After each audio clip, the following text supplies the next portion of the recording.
Di sini ada pertanyaan dari Glendino. Ditanyakan di sini, bagaimana kita secara praktikal mundur dari perjuangan kita sendiri agar Tuhan dapat mengambil alih dan berperang untuk kita, sambil tetap memenuhi panggilan kita untuk menjadi kuat dan berani. Ini ada ayat pendukungnya dalam Yohanes 1 ayat 9. Yosua 1 ayat 9. Saya bacakan, pendeta. Bukankah telah kuperintahkan kepadamu, kuatkan dan teguhkanlah hatimu, janganlah kecut dan tawar hati, sebab Tuhan Allahmu menyertai engkau kemanapun engkau pergi.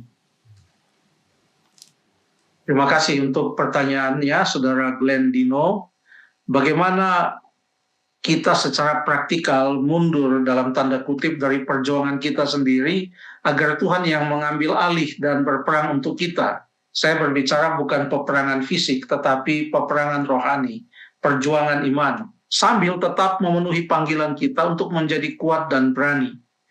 Mundur tetapi tetap kuat dan berani. Bagaimana caranya? Di ayat yang sudah dibaca tadi adalah kata-kata dari Tuhan untuk menguatkan Yosua yang menggantikan Musa sebagai pemimpin Israel, agar dia jangan merasa berkecil hati atau tawar hati, tetapi dia boleh teguh dan kuat dalam hatinya, agar dia tidak kecut, tidak tawar hati. Kenapa? Di ayat yang ke-9 mengatakan tadi, sebab Tuhan Allahmu menyertai engkau kemanapun engkau pergi.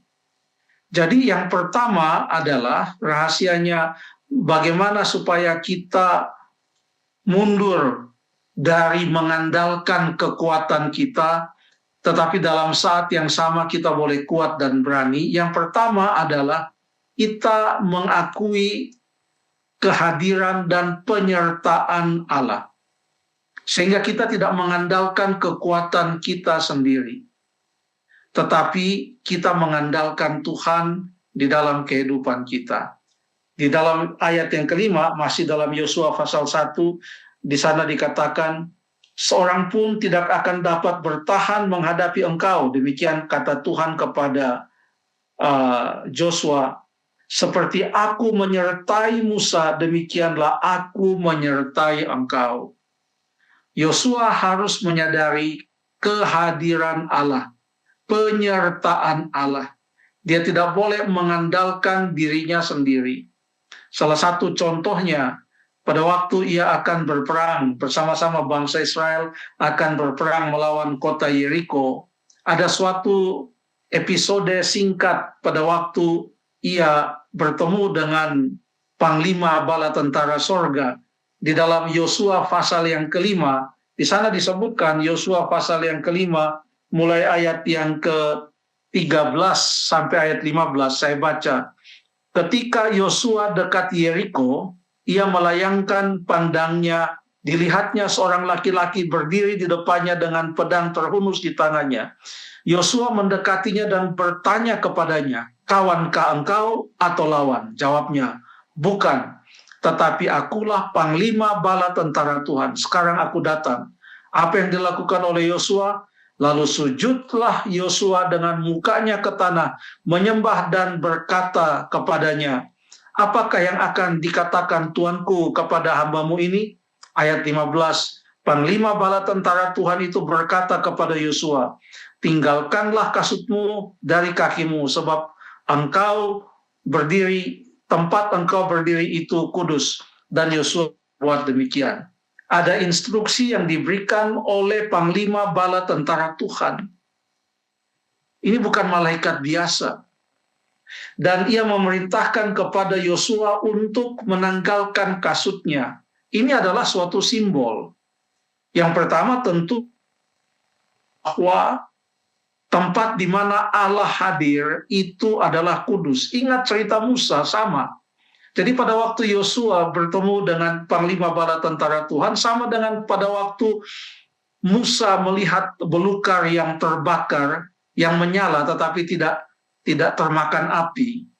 Lalu suara dari dalam api itu mengatakan, tanggalkanlah kasutmu sebab tempat di mana engkau berdiri adalah kudus. Tanggalkan kasut artinya kita meninggalkan apa yang kita andalkan. Dan kita hanya berserah kepada Tuhan. Meninggalkan dan menyangkal diri kita. Kasut itu adalah suatu hal yang harus terus dipakai oleh orang-orang zaman dahulu. Kemanapun saja harus ada kasut. Tapi pada waktu dikatakan tanggalkanlah kasutmu, artinya kalau ada yang engkau andalkan dalam hidupmu selain Tuhan, kalau ada engkau mengandalkan kepintaranmu, mengandalkan kekuatanmu, mengandalkan kekayaanmu, jangan itu. Tanggalkan hal itu dan andalkan saja Tuhan. Menyerah dan taat kepada Tuhan. Lalu yang berikut, bagaimana supaya kita bisa mengandalkan Tuhan dan dalam waktu yang sama kita tetap kuat dan berani. Kita baca di dalam Efesus pasal yang ke-6, mulai ayat yang ke-13. Saya minta Cato dan Jeffrey tolong baca ayat-ayat ini. Efesus pasal yang ke-6, kita akan mulai dari ayat yang ke-13 sampai ayat yang ke-18. Silakan. Saya baca yang ayat yang ke-13 secara bergantian dengan Cato. Sebab itu, ambillah seluruh perlengkapan senjata Allah supaya kamu dapat mengandalkan perlawanan pada hari yang jahat itu dan tetap berdiri sesudah kamu menyelesaikan segala sesuatu. Jadi berdiri. Terima kasih. Sampai di situ dulu. Kenapa ayat yang ke-11? Kenapa kita perlu menggunakan perlengkapan senjata Allah? Ayat 11 tolong dibaca. Ayat 11. Kenakanlah seluruh perlengkapan senjata Allah supaya kamu dapat bertahan melawan tipu muslihat iblis. Ya, peperangan kita ini bukan peperangan fisik, tetapi ayat 12 mengatakan bukanlah melawan darah dan daging, tetapi melawan roh-roh jahat di udara, penghulu dunia yang gelap. Inilah peperangan rohani. Bagaimana caranya supaya kita bisa menang? Mengenakan seluruh perlengkapan senjata Allah. Senjata siapa? Bukan senjata kita. Artinya bukan mengandalkan kekuatan kita, mengandalkan hikmat kita.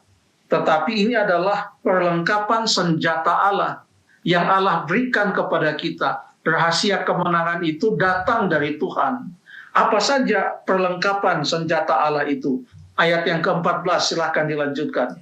Jadi berdirilah tegap, berikat pinggangkan kebenaran dan berbaju jirah keadilan. Kakimu berkasutkan kerelaan untuk memberitakan Injil damai sejahtera. Dalam segala keadaan, pergunakanlah perisai iman, sebab dengan perisai itu kamu akan dapat memadamkan semua panah api dari si jahat. Dan terimalah ketopong keselamatan dan pedang roh, yaitu firman Allah. Dalam segala doa dan permohonan berdoalah setiap waktu di dalam roh, dan berjaga-jagalah di dalam doamu itu dengan permohonan yang tak putus-putus untuk segala orang kudus. Terima kasih. Inilah perlengkapan senjata Allah.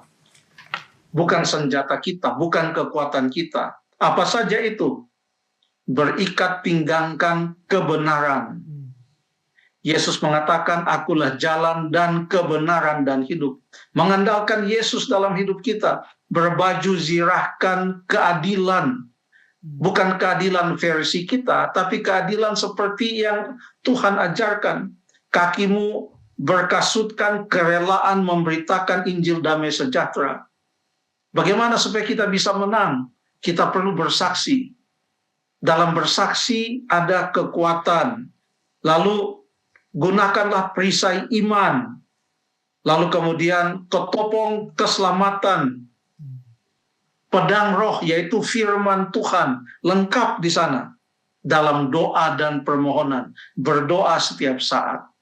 Hanya dengan itu maka kita boleh berdiri teguh dengan kuat. Tapi bukan kekuatan kita. Itu adalah kekuatan Allah. Kenapa demikian? Karena kalau kita mengandalkan kekuatan kita, kata Alkitab, kita baca dalam 1 Korintus pasal yang ke-10. 1 Korintus pasal yang ke-10, kita baca di ayat yang ke-12. 1 Korintus 1 Korintus 10 ayat yang 12. ke-12. Sebab itu, siapa yang menyangka bahwa ia teguh berdiri, hati-hatilah supaya ia jangan jatuh. Hati-hati kalau kita mengandalkan kekuatan kita. Menyangka, kalau saya ini kuat, saya ini bisa. Kita harus mengandalkan Tuhan. Kurang lebih demikian. Terima kasih.